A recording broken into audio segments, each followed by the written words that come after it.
Hello, everyone. Welcome to another episode of Friday Fortnight Check-In. How have you guys been?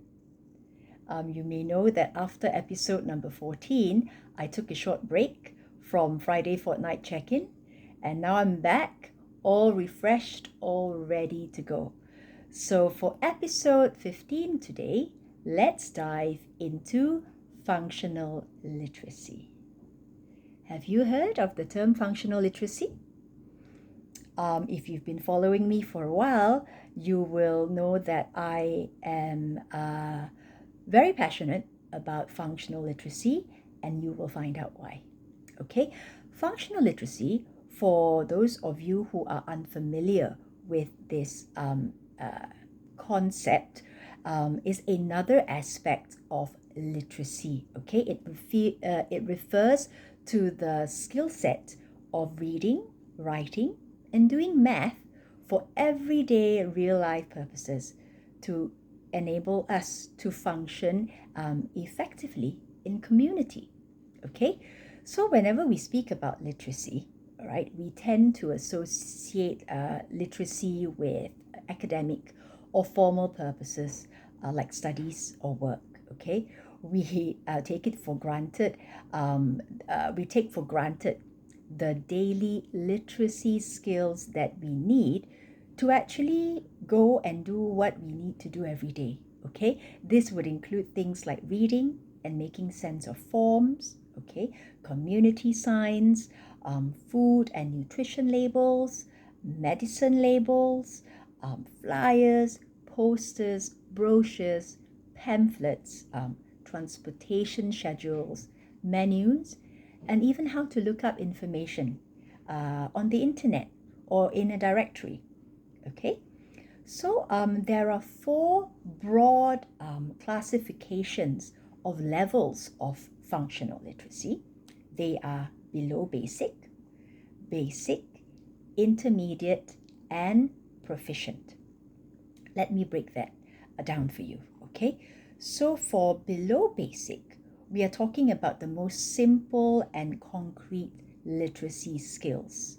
For example, being able to locate easily identifiable information and following written instructions in simple documents like forms and charts. Okay, so this would be like signing a form or filling in the amount in a bank deposit slip, right?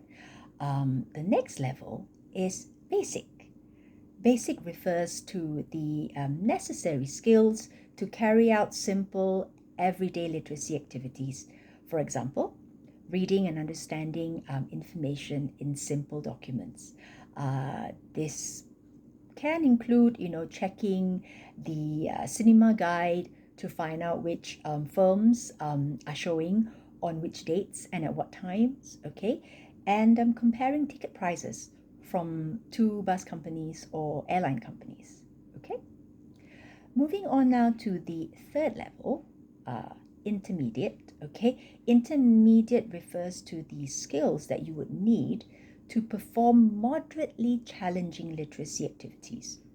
This would be things like reading and understanding moderately dense prose texts and information texts to make summaries and simple inferences. Okay, this may be when you are trying to identify a specific location on a map or consulting reference materials to check out which foods contain what vitamins and minerals, for example. Okay, and the highest level of functional literacy would be proficient. This would refer to skills to do more complex and challenging literacy tasks and activities. For example, reading lengthy, complex, and abstract prose texts and being able to integrate, synthesize, and analyze multiple information in complex documents to arrive at complex inferences. Okay, so an example would be like comparing viewpoints in two newspaper editorials, or even interpreting a table with information on age, physical activity, and blood pressure, for example.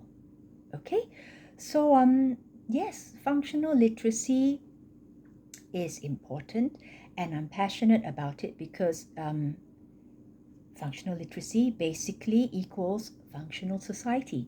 So if we want a society that works, that is cohesive, that is productive, that is